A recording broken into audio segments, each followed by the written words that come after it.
Don't miss TRC's Streetcar Armageddon race event at Bradenton Motorsports Park, April 6, 2019.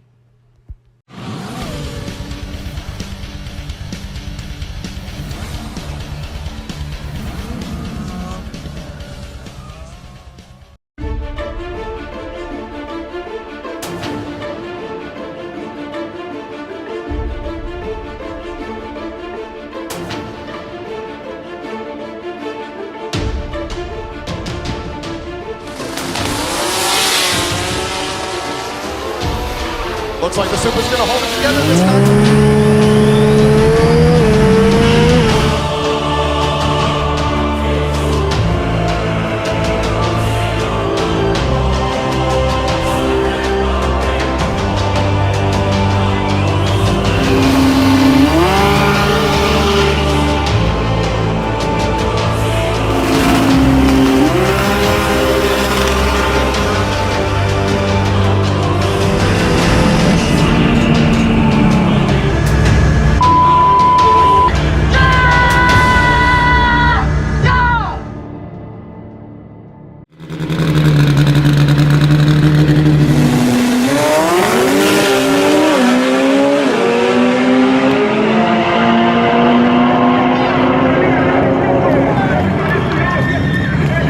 It's RS 1600 3.2. It's still an unfilled motor, you know, full street deal, just like yeah, just like we sell. I mean, we're trying to do something that can generally go on the street without any issues. So it's got a precision 83 millimeter turbo. It's a Pro Mod 83, so it's not your average 83. It's got an M&M transmission, Pro Torque converter. 400. Yeah, TH400. It's got a 4-link in the back. We wanted something that would work. We want to do no prep. We want to do all sorts of stuff with this car. So we wanted something that was going to work every time. Awesome, awesome. And what engine management on? We see Jay tinkering back there. Of course, it's got the Motec M150 tuned by Jay. He's just playing solid. Yeah, it's got a Cody Phillips Racing harness. It's a PDM. The whole works. Awesome, man. Yeah. Awesome. So, yeah, it was running really, really good yesterday. I mean, what was the best pass yesterday? Went a 725 versus the S2000 from down south. That was a excellent run. That was an incredible run, yeah, man. He got out on me, but I managed to come around him at the very top. I think margin of victory was by 100 or something like that. Wow, So, that was an incredible run. I haven't run the car extremely hard. I've been kind of like inching into it, and yesterday I put a little bit of boost into it, and it picked up a reasonable amount. I know this is a fairly new setup. How many passes do you guys have on it so far? Are you happy with the build so far? Or? Yeah, I'm happy with it. It's a, I think he covered some of the details, but it's a BC crank, aluminum rod, 3.2. It's parts that we harvest, and I put it together. It's got some shelf BC 276 cams in it. It goes to 10,000 like a madman. So it's like I just moved the chip up again to 10.5 to give it some more headroom. There you and, go. Nice. It's running. You know, we've got 27 runs on it now. So I'm excited with the longevity that it's. You know, that it's wet block. I mean, right. So it's kind of able to move around in itself, and it's living with it. So I'm not going to argue with it. But in the same breath, I don't know how many runs you go at this power level, because it is making quite a bit of horsepower.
All right, guys, so we're out here with Real Street Performance, Jay and Gio. We're here at TX2K. The car is running absolutely amazing, guys. So tell us, has anything changed since we last saw you?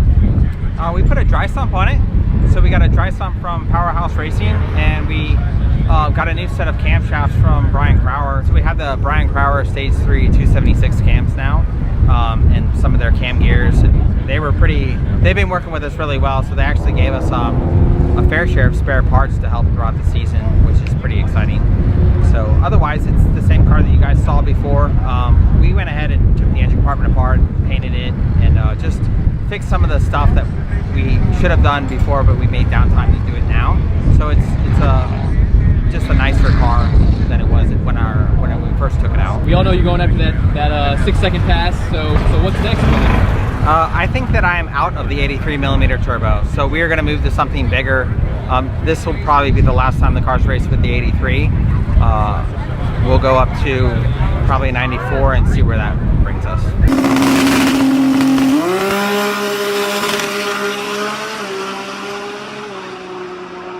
Real street in the left lane, go 708.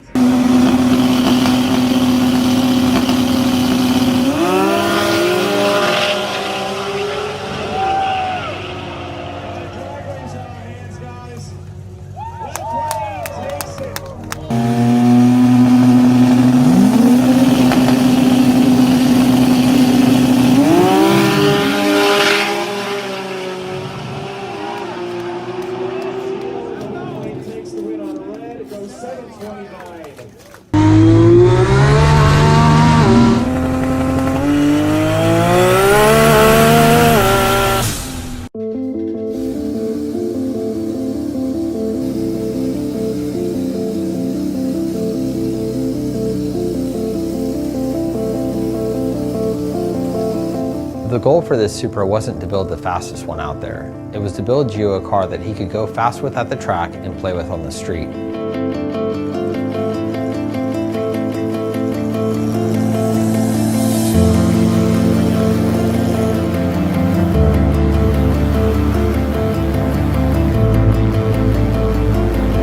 Gio's fastest time in the car is 7:03 in the quarter, and this is while using an unfilled block, so it's got a factory style cooling system. Beside the custom header, a lot of these parts can be purchased off the shelf.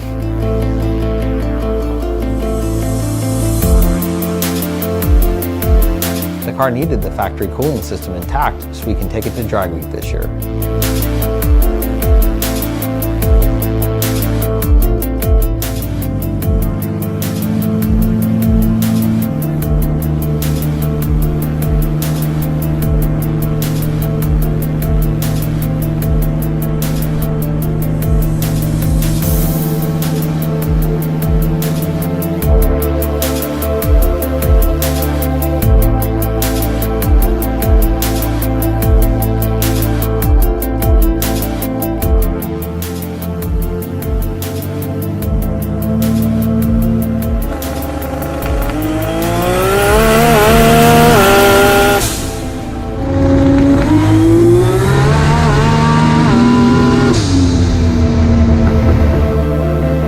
If you'd like to check the car out, we'll be going to the OSW Winter Nationals, the Hot Rod Drag Week, and the World Cup Import First Domestic event at Meagher. If you don't know what Hot Rod Drag Week is, it's 4 different tracks in 5 days. You combine your best ET from each day. So you start on a Monday, you drive about 1,000 miles of courses from track to track. Your ideal best situation is you run it once, you're happy with what you got, you turn it in, and you get on the road. So I felt very confident that we could just go in there with the same tune-up as what we just ran 710 at 182 and see how it goes. And it was a bad call. It's red. Yeah, that car is red. They stuck the tire. 121 short time.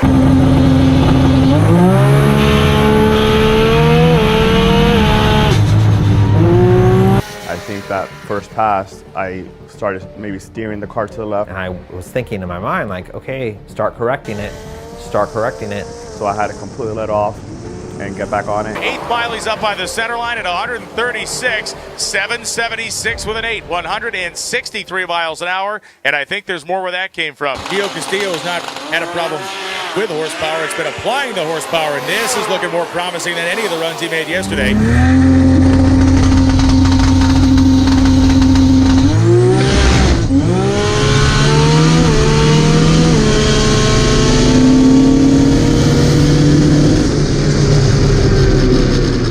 Goes 755 at 195. And that is the quickest number that we've seen out of that Supra so far.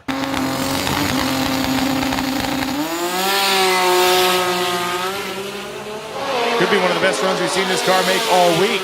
146 in the 8th mile as Castillo goes 781.4 at 178.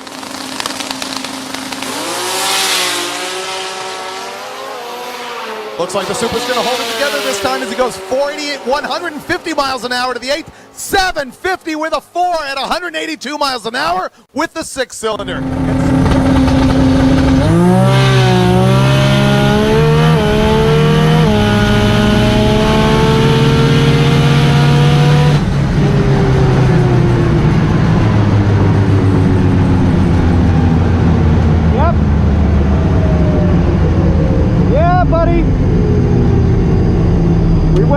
We went down finally! The award ceremony was at the very end of the day, and again, I mean, everyone there was just, super excited and just happy for each other. Everyone there got huge claps. We ended up second in modified power outer with an average ET of 794. We ended up with the quickest 6-cylinder, and we ended up with the quickest sealed engine award, which to me was a big deal because every day a lot of the cars had the valve covers off. They were wrenching on it. I mean, we were probably one of the only ones that didn't have to do that. It's a time that you're not going to forget in your life. That's why I want to do Drag Week again, because it gives me time to experience nothing but Drag Week.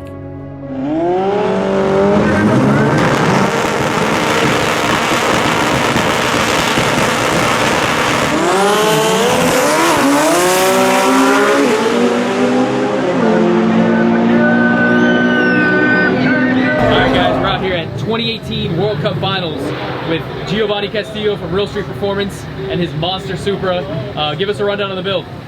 Well, basically, we call this RS2000. It's still basically a 2JZ OEM block and head, but it has a Brian Crower 3.2 billet stroker crank, CP custom piston spec'd out by Jay.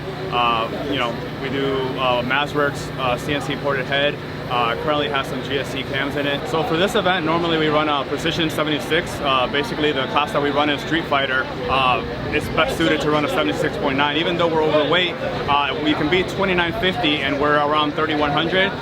So that's normally what we go with. However, in one of the qualifying rounds, we had a failure and we had to move to something else. So right now we're trying out an 85mm turbo. We had to put 200 pounds on it this morning. The team over, the White Rice team helped us out tremendously, and we're able to get us some weight that we were able to put on. So today we're going to be trying this 85mm. So that's what we're going to be doing right now. So it's a Motec M150 tuned by Jay. The transmission is a M&M TH400 with a Pro Torque converter, and I have a 9-inch rear end in the back. We run a 275 drag radial tire. As far as fuel goes, we run ethanol for fuel. We run 12 Injector Dynamics ID 1200s, and we just started using a new Mazworks billet intake manifold with that.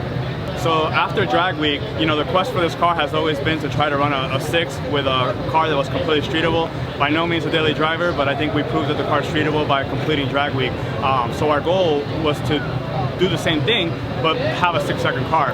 And after Drag Week, we wanted to try to push to do the 6-second run before MIR, because once MIR came, we were going to have to come down to a 76mm turbocharger. So we pushed it. We went to an Orlando event, and we had a lot of issues.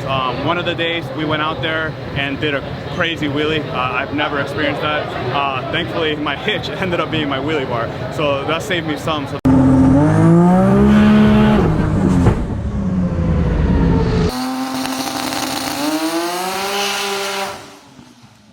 next day, we went out there again. Again, we're trying to do this in a timeline right before MIR. We went out there again, and we heard a converter. Literally, the welds pulled from the converter. All the oil came out. Crazy fireball. It wasn't scary until I saw the video. After that, it was absolutely nuts.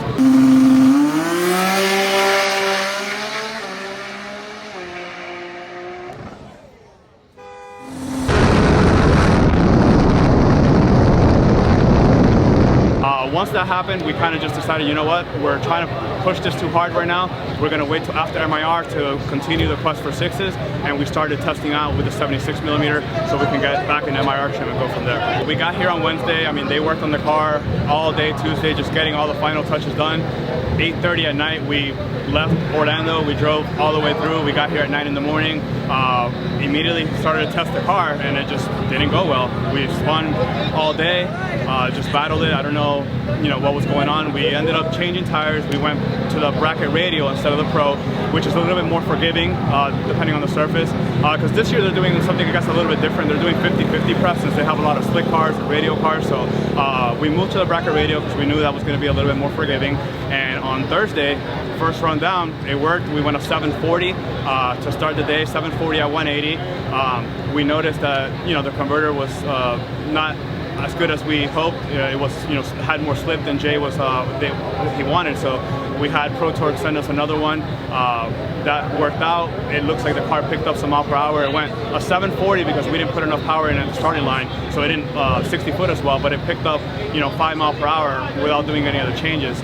So we felt pretty good about it. But I guess at the end of the run, something happened with the turbocharger. We had a failure, and at that point, we had to make a decision. It's Q2. It's Thursday. We have to make a decision on what we're going to do for a turbo for the rest of the competition. We basically had the guys over at the White Rice team. They helped us out tremendously this weekend. First of all, by letting us use their lift to install a converter, and then they had weight, because if we were going to change turbocharger, that means we have to add weight to the car. So Precision Turbo had an 85mm in stock. To put that on the car, we had to add 200 pounds to it. So we did. This morning, we spent all morning getting the weight up. We got the car to 3350 this morning, and we're about to make a hit again. We tried one hit, made a mistake, too much power on the line, spun violently, and now we're going to go for our, I guess this is our 4th qualifier. If it hooks, I think we can run a number. Right now, I think we're probably qualified number 8. So we're going to try to get closer to the top to make tomorrow go a little bit easier. All right, guys. Well, great seeing you out here in Maryland. Good luck the rest of the weekend, and we'll check back up with you tomorrow. Perfect. Thanks, man.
I cheated. I had the draggy. Did you? Yeah. What was it? What was it exactly? 691. Hell yeah. 6'1"? That's cool, isn't it? 691. That's awesome, man. Yeah. 691. You know how far down you went? That is bad. From 7'1" to 6'91. Woo! I knew it could happen. We just have to go A to B. It's had enough to do it for a long time. It's just going A to B. It's a lot easier on the internet. It's a lot harder in actually real life. But 691. 691. Yeah, it's awesome. So it's a lot of off-the-shelf parts that are readily available. You have an ETS air-to-air intercooler, Brian Crowder crankshaft. It's not a bunch of custom stuff that the part numbers are growing off of. You can just buy these parts, which makes it really cool. So you have, you know, what are the limits of a factory Toyota 2JZ block without concrete? Well, here we've set a new standard for what you can get away with without making your car undrivable on the street with concrete. So this car has a full cooling system, and it has an alternator, and you know, we're gonna leave here after going to 6, and I'm gonna go have a beer and sit at the bar and think about how awesome it's to have access to this type of technology and to be able to share that with our customers.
Mark from Masterworks just dropped off an early Christmas present. Let's check it out.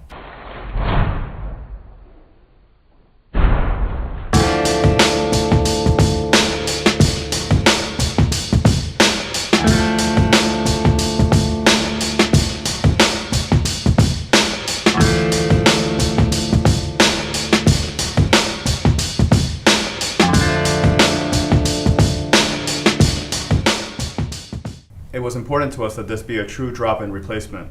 So that means stock mount, stock oil pump, stock water pump, all the factory accessories will bolt right onto this engine block, with the exception of the factory oil filter location. A lot of the cars that we build have oil coolers, and I didn't want to deal with an oil sandwich adapter, so we just have AN fittings out of the side of the block for the feed and return on the oil filter or cooler. Because this block is aluminum, it weighs 40 pounds less than the factory block.